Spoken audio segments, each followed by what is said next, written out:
సమంత టాలీవుడ్ ఇండస్ట్రీలో స్టార్ హీరోయిన్లుగా సక్సెస్ అందుకున్న సమంత తిరిగి స్ట్రాంగ్ కమ్ బ్యాక్ ఇచ్చారు. తన వ్యక్తిగత విషయాలు, ఆరోగ్యపరమైన ఇబ్బందుల కారణంగా గతేడాది పాటు సినిమాలకు దూరంగా ఉన్న సమంత తిరిగి తన సినిమా పనుల్లో బిజీగా ఉన్నారని తెలుస్తోంది. ఇక ఈమె నటించిన Bollywood web series honey Bunny త్వరలోనే విడుదల కావడానికి సిద్ధమవుతుంది. రాజన్ డీకే డైరెక్షన్ లో ఇదివరకే ఈమె ది ఫ్యామిలీ వెబ్ సిరీస్ లో నటించి సందడి చేశారు. ఇక వెబ్ సిరీస్ లో సమంత రెచ్చిపోయి గ్లామర్ షో చేసిన సంగతి తెలిసిందే. ఒక రకంగా వీడి విడాకులకి ఈ వెబ్ సిరీస్ కూడా కారణమని అప్పట్లో వార్తలు కూడా వచ్చాయి.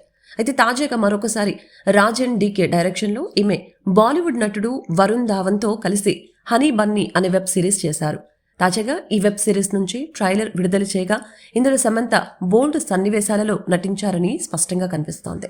ట్రైలర్లో లిప్ లాక్ సీన్స్ ఉండటంతో ఈ వెబ్ సిరీస్లో ఇంతకు మించిన రొమాంటిక్ సన్నివేశాలు ఉంటాయని స్పష్టంగా తెలుస్తోంది. అయితే సమంత ఇలా విడాకుల తర్వాత రెచ్చిపోయి నటించడానికి కారణం నాగ చైతన్య అని సమాచారం.